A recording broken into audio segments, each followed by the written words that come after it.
Welcome back to this week's episode of The Conversation with me, Jordan Brown. This week we have another special guest, Nwaka Onwusa, Vice President of Curatorial Affairs and Chief Curator at the Rock and Roll Hall of Fame. Prior to the Rock Hall, she specialized in exhibition development, research, and artifacts collecting, developing more than 20 unique and memorable exhibits at the Grammy Museum at LA Live, including Hip Hop, A Cultural Odyssey, All Eyes on Me, The Writings of Tupac Shakur, Ringo, Peace and Love, and Bruce Talamon, Soul, R&B, and Funk Photographs from 1972 to 1982, A Love Letter to the Music. Nwaka has also curated satellite and traveling exhibits experienced by audiences across the US and the UK. Prior to becoming a curator, Nwaka worked in educational programs committed to inspiring students to explore the arts and museum studies. And now we will get into this conversation. I am so excited to have our guest today. Yay, exciting, Jordan. You look great.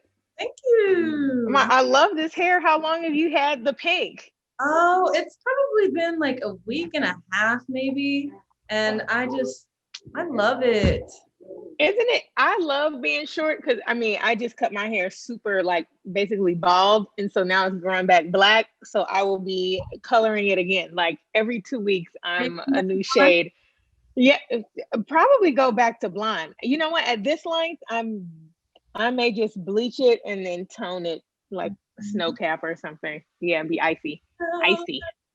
The last time I went to the barber, I was like, ooh, am I gonna get it that short? But I was like, no, leave a little bit of curls. I want something. Leave a little bit. You'll get there. You know. I'm going shorter each and every time. My mom is like, oh my God, your hair is so short. I'm like, yeah, I love it. But it looks so good. I mean, you can see, and that's what everyone says about me with you can see all of your features. You are not, there's no hiding. And it's more than just even and we've talked about this a number of times, but it's more than just the physical. It's like the mental behind all of this and really being exposed and just exposing your true self. I love, yeah. So confident and just, oh, I'm here. Let me put on my green. Yes. And yeah. Hair. Yes. God, so great. Yep. I love it. I love it on you. Thank you so much for doing this interview. I am excited of course. to talk to you. It has been a minute. Yes, it has. It's been a while. How are you doing? How are things at the museum? I don't even want to start there. But good, crazy, wild, adjusting. I mean, on some real, just adjusting. It's a huge one. I mean, the jump from not that I wasn't busy before, but this is a whole other realm of crazy and a whole other realm of leadership, which I'm really excited to finally be in. You know, it's like, this is a part of my, my master's program where I was studying the functions of what a vice president would do or what a president would do. So now being in the room and having a really open view and really having a seat at the table, finally, #Solange. Yes, but really having that seat at the table it's eye-opening and it's really just a great experience. So I'm just downloading all that I can, all of the learning, because it's different. Okay, so that is beautiful. Let's take it back for our viewers. Yes. What made you want to get started in doing this curatorial work? How did Nwaka Onwusa? Right. Well, it didn't start out that way. My major, shout out to UC Riverside. My initial major was philosophy, law, and society. I definitely thought, and I still feel in my soul, my deepest of soul, that maybe I'll be counselor Esquire Onwusa one day. I don't know. We'll see.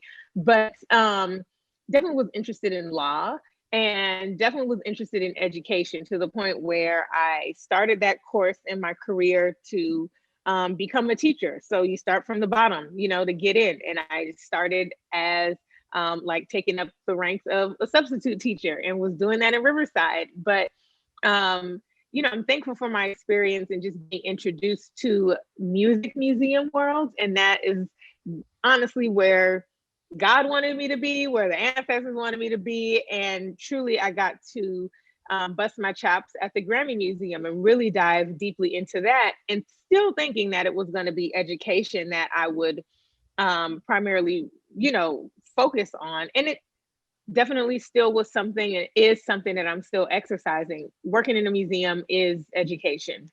You're there to educate your audience, the public. But I didn't know that until I started working there. I feel like not only for myself, but many African Americans, young Black folks going in to a museum. It's not that we don't go. It's not that our parents don't take us. Let's not get that misconstrued. But to really understand and have friends or family that may work in a museum, or really have like a 1 degree of separation to know what the museum world is and say, hey, I can be an archivist here, or I can be a professor and still, work in the education realm in the museum. I didn't know that was a path that was even an option. So I feel like the level of access I was able to have, understand like, oh, wow, there are other careers within this institution, in this rank. Wow, let me now consider that. And that's honestly how I got my introduction into, oh, this is a career option. This is a career path. And at that point, just discovering my gifts and talents, being at a museum that was like a startup company, but really able at a grassroots level, able to just truly dig in. That's where I got my learning and really found my passion and love for music museums and art culture and just museums in general. Oh, that's awesome. Thanks for checking out this clip. Be sure to look for more on the Black Voice News YouTube page. I'll see you there. Ciao.